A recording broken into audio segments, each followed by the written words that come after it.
Well, good morning to all my friends out there in hobby land. How are we doing today? Hunter coming back at you here with another showcase video. This time we're going to be showcasing my little Revell snap tight w-900 Kenworth.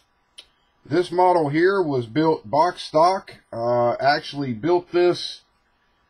Oh, there's a story behind this, and, to sum it up pretty quickly, most of you know that, I do a lot of aftermarket stuff and, resin and all kinds of stuff on my models and, kind of get into plumbing and super detailing and things like that.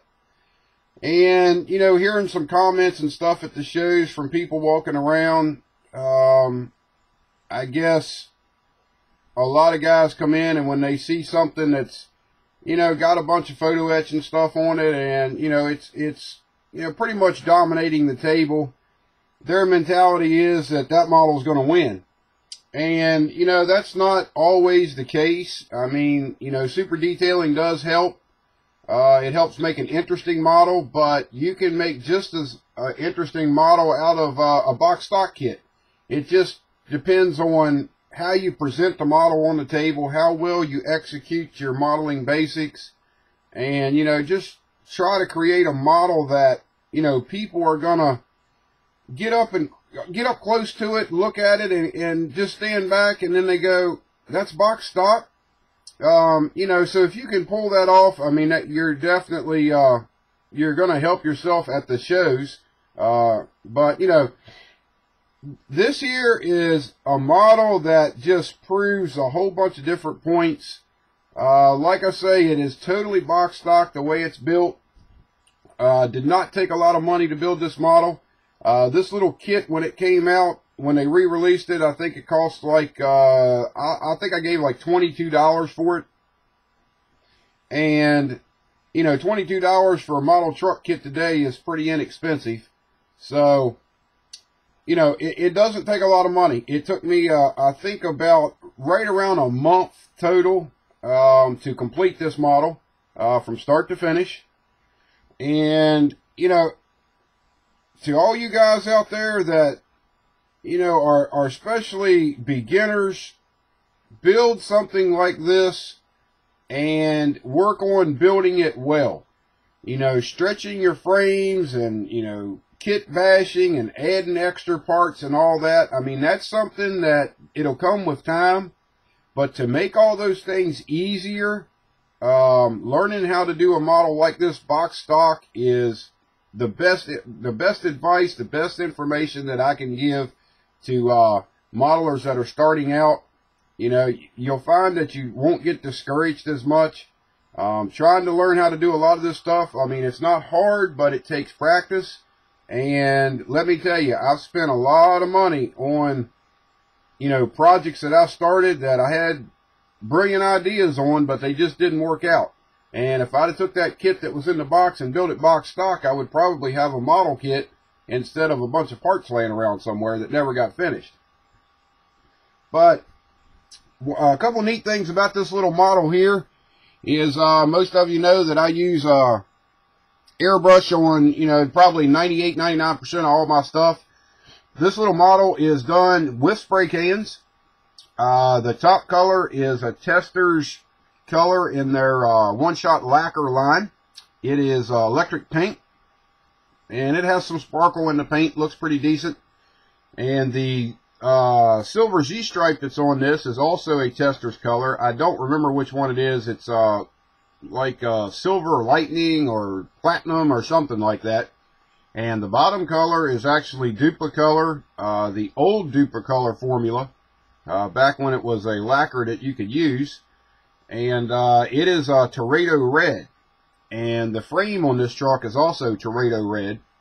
Now, where the airbrush come into play on the main bodywork and the frame was, I put a little bit of Alclad Prismatic, which is a kind of a flip-flop color. It's a real flaky paint from Alclad, and I think it was Prismatic Jade over all of the bodywork, the cab, the hood, the sleeper, and then on the frame I used a different Prismatic that flips a totally different color. Certain ways you look at this truck at the shows, it has a total green overtone to it. It's pretty wild looking. All the kit chrome was stripped on this and done with various shades of alclad.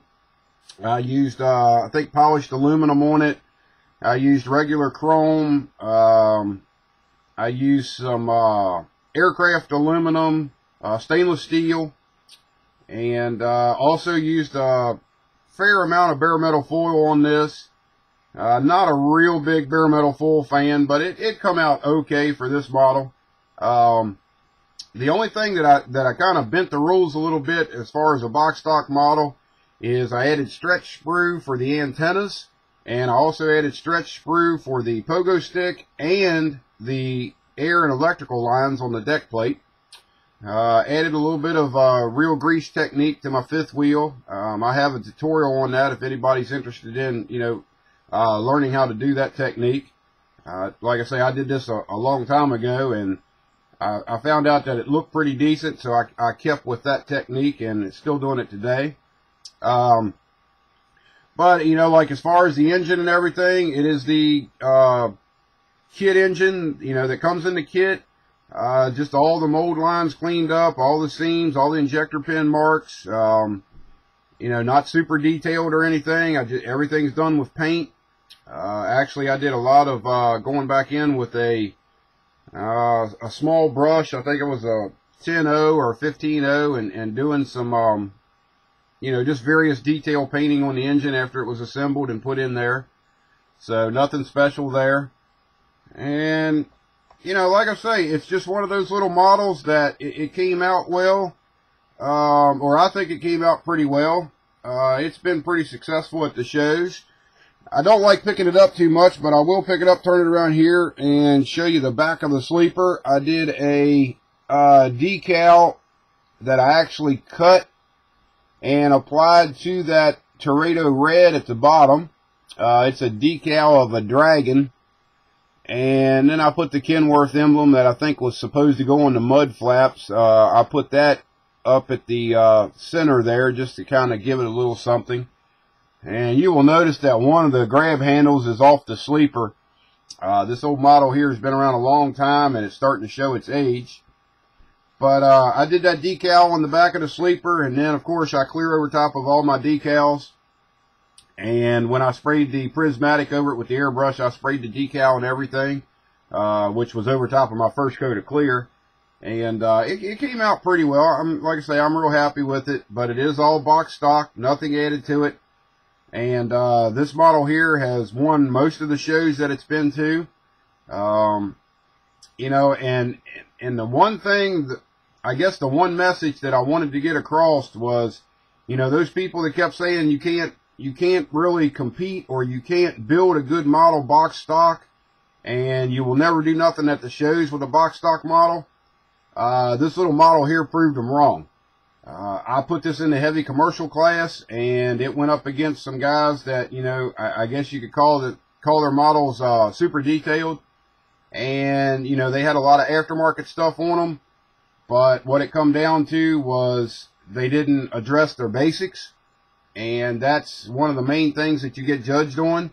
That's what dictates a good model, is how well the basics are executed.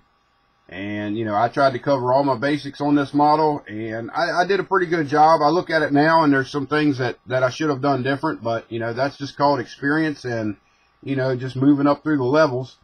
But, it just goes to prove that you can build a box stock model, and you can have a model that you're pleased with, and you can also go to the shows with it and do pretty good. I did put this model over into the box stock class also, and that's mainly against cars. It done well in that class, so that's an option for anybody that's thinking about building a truck or a big rig. You can, at most shows, go over into the box stock class and set one of these builds down. So I'm going to cut this video off today. It's getting up there about 10 minutes, so I don't want to string it out too long. But hopefully you enjoyed my little Kenworth I done here. I'm real happy with it. And I've got a few more videos I'm going to actually work on today, and stay tuned for them. They'll be coming up here in the near future. And like always, I thank you for watching, and we'll talk to you a little later.